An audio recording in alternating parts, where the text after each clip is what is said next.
Hello friends, welcome to tax riders. आज की जो हमारी वीडियो है वो हम लोग एक रियल म्यूचुअल फंड पोर्टफोलियो को डिस्कस करेंगे। जो ये डेटा है ये रियल डेटा है हमारे क्लाइंट का, जो हस्बैंड वाइफ हैं, दोनों वर्किंग है। दोनों ने कुछ साल पहले हमारे साथ म्यूचुअल फंड स्टार्ट किया था। ड्यू टू कॉन्फिडेंशियलिटी हम उनका नाम आपसे शेयर नहीं कर सकते हैं, तो इसलिए मैंने रोमियो जूलियट के नाम से इस वीडियो को बनाया है। मेन पर्पस ये है कि कैसे छोटी सी इन्वेस्टमेंट से आप बहुत बड़े पोर्टफोलियो को क्रिएट कर सकते हैं। और उनकी एक क्वेरी भी थी कि हम लोगों ने एसआईपी तो स्टार्ट कर दी, लेकिन अब क्या, ये एसआईपी हमें कितना पैसा फ्यूचर में बना के दे सकती है और हमारा फ्यूचर क्या होगा। तो उनके इस क्वेश्चंस को सुन के मैंने थोड़ा सा अपना कैलकुलेशन किया, और कैलकुलेशन करने के बाद मेरे को काफ़ी मज़ा आया कि छोटी सी इन्वेस्टमेंट से एक अच्छा पोर्टफोलियो क्रिएट हो सकता है। तो मैंने सोचा क्यों ना आप लोगों के साथ इसको डिस्कस किया जाए। तो आइए देखते हैं अपनी पहली स्लाइड।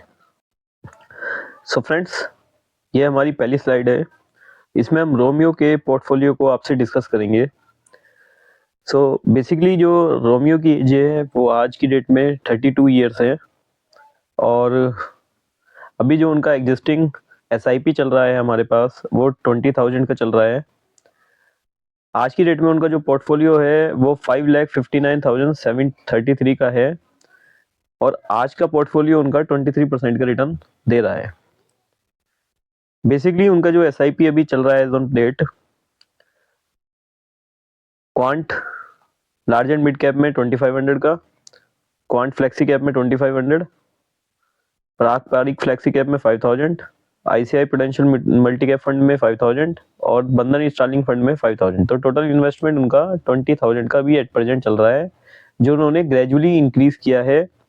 स्टार्टिंग इन्होंने बहुत कम फंड से की थी, 2,500 रुपए से, और धीरे धीरे इंक्रीज करके वो आज की डेट में 20,000 हो गया है। अभी हमने उनको रिकमेंडेशन दिया है कि आप इन सबको कंटिन्यू कीजिए। साथ में हमने उनको कुछ नए फंड सजेस्ट किए हैं, जैसे SBI large and mid cap 2500 का, एचएसबीसी मिड कैप 5000 का, और बंधन स्टालिन फंड 2500 का। तो टोटल हमने उनको 10,000 की न्यू एसआईपी को सजेस्ट किया है। अभी हम देख लेते हैं कि उनके पास जो रिमेनिंग पीरियड बचा है रिटायरमेंट का, अगर वो 60 में प्लान कर रहे हैं रिटायरमेंट, तो 28 ईयर्स उनके पास बचे हैं। उनकी एसआईपी अभी 20,000 की चल रही है, और करंट इन्वेस्टमेंट उनकी जो अभी एट प्रेजेंट वैल्यू दिखा रहा है म्यूचुअल फंड उनका, वो 5,59,733 है। तो अगर वो 60 ईयर्स की एज में 20,000 की एसआईपी कंटिन्यू करते हैं और कोई फंड विड्रॉ नहीं करते हैं, तो उनके पास 60 ईयर की एज में जो फंड होगा वो अराउंड 44 करोड़ का होगा। और अगर वो एसआईपी इंक्रीज कर लेते हैं आज की डेट में, तो उनका जो टोटल इन्वेस्टमेंट होगा वो 30,000 का इंक्रीज हो जाएगा। करंट जो अभी इन्वेस्टमेंट है उनका 559,733 है, और रिमेनिंग पीरियड वही 28 ईयर्स उनके पास बचे हैं। तो अगर वो 10,000 की एसआईपी इंक्रीज कर लेते हैं, तो अगले 60 साल में, अगले 28 साल में, यानी 60 की एज में उनके पास जो पोर्टफोलियो होगा वो अराउंड 60 सीआर होगा। फ्रेंड, हम एज्यूम कर रहे हैं कि उन्होंने अपना इन्वेस्टमेंट हमारे कहने पे इंक्रीज करके 30,000 कर लिया है। तो बेसिकली वो 60 की एज में उनके पास 60 करोड़ रुपीस होंगे। साथ में उस समय उनको 30,000 की एसआईपी भी कंटिन्यू करने की रिक्वायरमेंट नहीं है, और वो अपना एसआईपी स्टॉप कर देंगे। अब हम उनको हर महीने 5 लाख रुपए विड्रॉल में देंगे, जो वो एक पर्टिकुलर डेट में उनके अकाउंट में आएगा। और हम उनका जो फंड होगा, यानी जो 60 करोड़ का जो फंड है, वो हम रिस्की फंड से हाइब्रिड फंड में मूव करेंगे। बेसिकली वो अगले 20 साल, हम मानते हैं कि उनकी एज, भगवान करे वो 80 ईयर्स की उनकी एज हो, तो अगले 20 साल में वो हर महीने 5 लाख रुपए विड्रॉ कर रहे हैं म्यूचुअल फंड से, जो ऑटोमेटिकली उनके अकाउंट में एक पर्टिकुलर डेट को ऑटोमेटिकली 5 लाख रुपए उनके अकाउंट में आ जाएगा। और अगले 20 साल में जो 60 करोड़ का फंड उनका इक्विटी से हाइब्रिड फंड में मूव हुआ है, वो 10% की रिटर्न से हम एज्यूम कर रहे हैं कि वो इंक्रीज हो रहा है। तो भी उनके पास हमारी कैलकुलेशन के हिसाब से 401 करोड़ रुपए का फंड बचेगा, जो वो अपने फैमिली मेंबर को दे सकते हैं। तो ये जो कैलकुलेशन है, ये मैथमेटिकल कैलकुलेशन है। इसमें हमने एक कांस्टेंट रिटर्न को एज्यूम किया है। आपको पता है कि मार्केट फ्लक्चुएट करती है, तो वो फ्लक्चुएशन इसमें इनकॉर्पोरेट नहीं हुई है, तो एक्चुअल कैलकुलेशन इससे वेरी कर सकती है। ये एक जस्ट एस्टिमेट है हम लोगों का।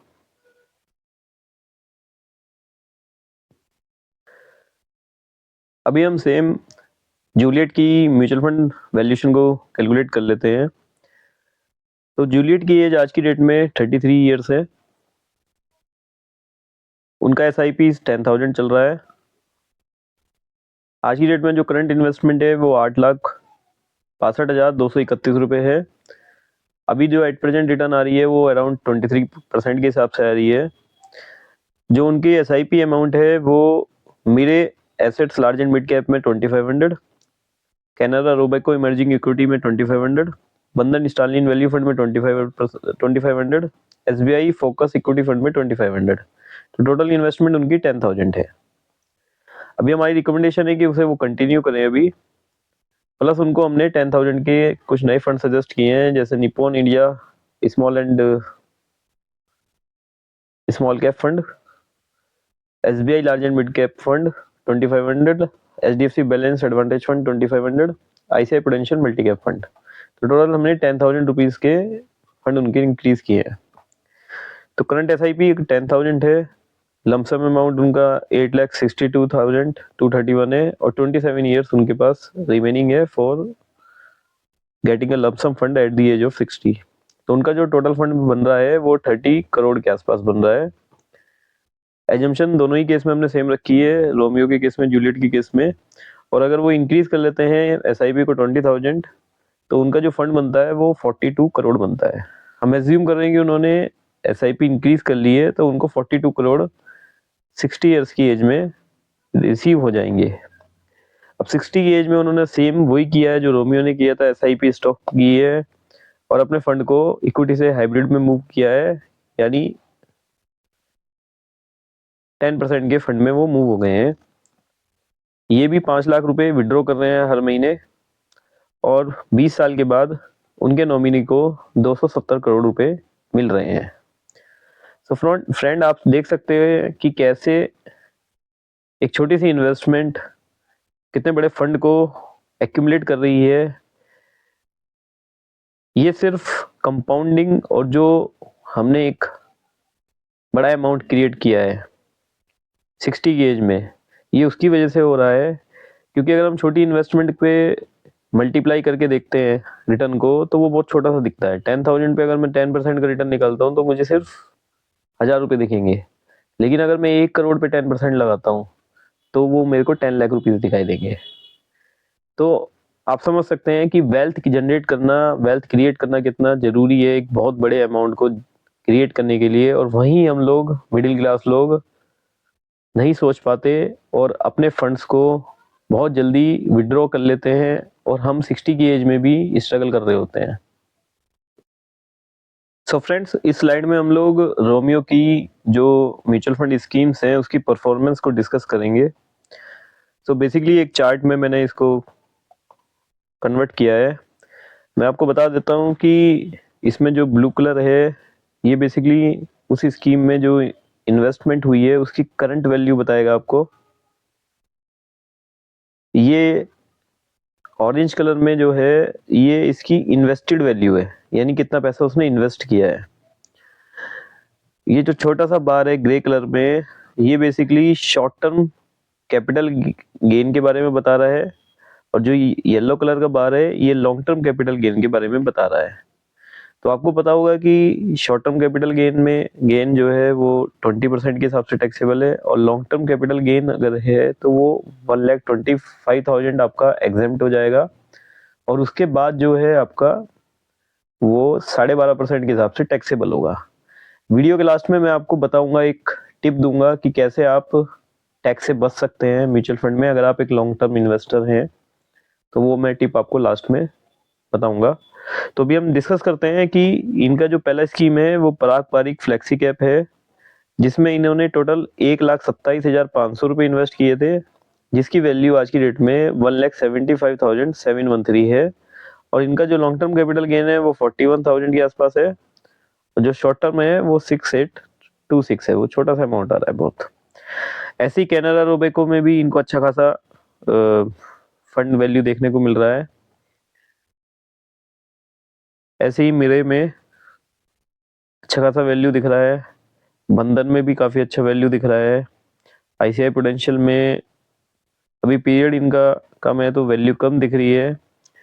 क्वांट में अगर मैं देखूं तो थोड़ा निगेटिव दिख रहा है यहाँ पे, क्योंकि इन्होंने ये अभी रिसेंटली स्टार्ट किए हैं और इसी वजह से आपको भी करंट में उसको वैल्यू कम दिख रही है, निगेटिव दिख रही है। उसका रीज़न ये है कि मार्केट वॉलेटिलिटी बहुत ज़्यादा हो रही है मार्केट के अंदर, वो 86 से 78 के बीच में काफ़ी घूम रही है मार्केट। तो इसी वजह से जो पुरानी इन्वेस्टमेंट थी लास्ट मंथ की वो इनकी निगेटिव में चली गई है। लेकिन ये नॉर्मल सिनेरियो है म्यूचुअल फंड में। अगर आप लॉन्ग टर्म इन्वेस्टर हैं तो ये आपका जनरली आपको देखने को मिलेगा, क्योंकि जितना इन्वेस्टमेंट पुराना होता जाएगा वो आपके लो वैल्यू पे परचेज है, और जो नई इन्वेस्टमेंट होगी वो फ्रेश वैल्यू पे परचेज होगी, इसलिए वो शॉर्ट टर्म में आपको निगेटिव दिखाई देगा। सो फ्रेंड्स, अब हम जूलियट के स्कीम परफॉर्मेंस को डिस्कस कर लेते हैं। यहाँ पे आपको काफ़ी स्मूथ दिख रहा होगा सब कुछ, कुछ भी निगेटिव में नहीं है, क्योंकि जूलियट हमारी काफ़ी ओल्ड इन्वेस्टर है और रोमियो ने अभी रिसेंटली इन्वेस्टमेंट इंक्रीज की है, तो उनके में आपको जो लॉन्ग टर्म गेन था वो कम दिख रहा था, क्योंकि उन्होंने रिसेंटली ही अपनी एसआईपी इंक्रीज की है। पुराना जो फंड था वो काफ़ी लो वैल्यू पे था उनका। तो आप देख सकते हैं कि यहाँ पे सारे फंड पॉजिटिव में चल रहे हैं। और अगर मैं बात करूँ लॉन्ग टर्म की, तो लॉन्ग टर्म के बार्स यहाँ पे काफ़ी हाई हैं।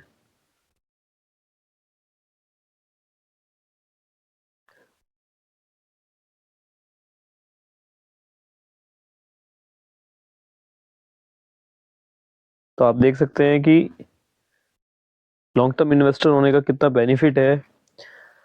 आप डिफरेंस भी देख सकते हैं कि परचेज वैल्यू, अगर मैं कैनरा रोबेको इमर्जिंग फंड की बात करूं तो इनकी जो इन्वेस्टमेंट है वो 1,16,500 की है, लेकिन जो करंट वैल्यू है वो 2,38,982 की है। इसमें बेसिकली इन्वेस्टमेंट स्कीम के परफॉर्मेंस की भी बात है, प्लस इनका जो पीरियड है वो भी अच्छा खासा पीरियड है जो इन्होंने होल्ड किया है इन्वेस्टमेंट, जिसकी वजह से आप देखेंगे तो बार में काफ़ी डिफरेंस दिख रहा है। सो फ्रेंड्स, ऐसी ICI prudential equity and debt fund में है करंट वैल्यू उनकी काफ़ी हाई है, जबकि जो इन्वेस्टमेंट है वो काफ़ी लो आपको देखने को मिलेगी। सेम बंधन स्टालिन वैल्यू फंड में है, सेम मीरे एसेट्स लार्ज कैप में है, same Meere assets large and mid cap में आपको देखने को मिलेगा। SBI focus and equity fund है। ये बार्स इसलिए छोटे हैं क्योंकि इन्होंने ये रिसेंटली इन्वेस्टमेंट स्टार्ट की है। ये इनका काफ़ी ओल्ड फंड है, जिसकी वजह से आपको जो बार इतना लंबा दिखाई दे रहा है। जितना ज़्यादा आपका पीरियड ज़्यादा होगा उतना ज़्यादा आपका बार आपको बड़ा दिखाई देगा। इसका मतलब वो फंड आपका परफॉर्म भी अच्छा कर रहा है, आपने उसे होल्ड भी काफ़ी लंबे समय के लिए किया है। और जिनके बार्स आपको छोटे दिख रहे हैं उनमें पीरियड अभी कम है, लेकिन जैसे ही वो लॉन्ग टर्म में कन्वर्ट होंगे या काफ़ी लंबा पीरियड उनमें जाएगा वैसे ही वो इंक्रीज हो जाएंगी बार। सो फ्रेंड्स, बात कर लेते हैं कि कैसे हम long term investor tax save कर सकते हैं। हालांकि ये एक स्मार्ट वे है और ये आपको कोई स्मार्ट बंदा ही सजेस्ट कर सकता है, लेकिन ये आप पे डिपेंड करता है कि आप उसको अप्लाई करते हैं नहीं करते हैं। तो सबसे मेन चीज़ ये है कि जो टैक्सेशन सिस्टम है वो ये बोलता है कि अगर आपका फंड या गेन आपने 1 साल के लिए होल्ड किया है और आप उसको 1 साल के बाद बेचते हैं, तो सेल करने पे जो गेन आएगा वो लॉन्ग टर्म कैपिटल गेन होगा। और अगर वो लॉन्ग टर्म कैपिटल गेन है तो हम आपको 1,25,000 रुपये तक एग्जेम्प्ट कर देंगे। उसके बाद जो भी प्रॉफिट होगा उस पर हम 12.5% टैक्स चार्ज करेंगे। सो फ्रेंड्स, मैं हमेशा सबको बोलता हूँ कि आप लॉन्ग टर्म इन्वेस्ट कीजिए, क्योंकि लॉन्ग टर्म इन्वेस्टमेंट में हमेशा आपको रिटर्न अच्छा आएगा। लेकिन यहाँ पे मैं आपको एक प्लानिंग सजेस्ट करूँगा कि जैसे हमने जूलियट के केस में देखा था कि कुछ फंड्स पे उनके बहुत ही ज़्यादा लॉन्ग टर्म काफ़ी हाई थे, यानी एक सिंगल स्कीम पे भी 1,25,000 रुपये का प्रॉफिट दिख रहा था। तो मैं जूलियट को ये सजेस्ट करूँगा कि आप वो स्कीम इस फाइनेंशियल ईयर में यानी 31 मार्च से पहले आप उसको सेल कर दें। लेकिन उसमें भी आपको देखना पड़ेगा, पहले कैलकुलेशन करनी पड़ेगी कि वो 1 साल से ज़्यादा होना चाहिए, क्योंकि एसआईपी में क्या होता है कि हर एक स्कीम की जो डिडक्शन होती है वहाँ से वो 1 साल काउंट होगा। यानी अगर आपकी डिडक्शन दिसंबर में हुई है तो वो 1 साल आपका दिसंबर टू दिसंबर काउंट होगा, और अगर जनवरी में हुई थी तो जनवरी टू जनवरी आपका 1 साल काउंट होगा। तो आपको वो कैलकुलेशन देखनी है। उसके बाद जो लॉन्ग टर्म वाला फंड है उसे आप रिडीम कीजिए, उसका प्रॉफिट बुक कीजिए 1.25 लाख रुपए तक हर साल, और वो आपका आईटीआर में एग्जेम्प्ट हो जाएगा। फिर आपको क्या करना है, जैसे ही वो फंड आ जाता है आपके अकाउंट में, उस फंड को आपको दोबारा री इन्वेस्ट करना है नए नए वैल्यू पे। तो जैसे ही आप वो फंड इन्वेस्ट करेंगे तो उसकी जो परचेज वैल्यू होगी वो चेंज हो जाएगी, और वो फिर से 1 साल के बाद आपका लॉन्ग टर्म फंड बन जाएगा। सो फ्रेंड्स, ये टैक्स प्लानिंग है, इसके थ्रू आप अपना टैक्स बचा सकते हैं म्यूचुअल फंड सेल में। तो मैं आपको यही सजेस्ट करूंगा कि आप इस प्लानिंग को यूज़ करें और अपने म्यूचुअल फंड का या शेयर्स का आप कैपिटल गेन पे टैक्स है वो बचा सकते हैं। अगर आपको हमारी वीडियो अच्छी लगी है तो आप प्लीज़ इसको शेयर कीजिए अपने दोस्तों के साथ, अपने रिलेटिव्स के साथ, जिससे उनको भी हेल्प मिल सके वेल्थ जनरेशन में और टैक्स सेविंग में। तो आप मेरे को लिंक्डइन पे भी फॉलो कर सकते हैं, क्योंकि लिंक्डइन पे हम जल्दी शेयर करते हैं और वीडियो हमारी कुछ समय बाद 1 हफ्ते या 2 हफ्ते बाद आती है। तो लिंक्डइन पे अगर आप शेयर कर रहे हैं तो आपको जो इन्फॉर्मेशन है वो थोड़ी जल्दी मिल जाएगी। Thank you, thanks a lot.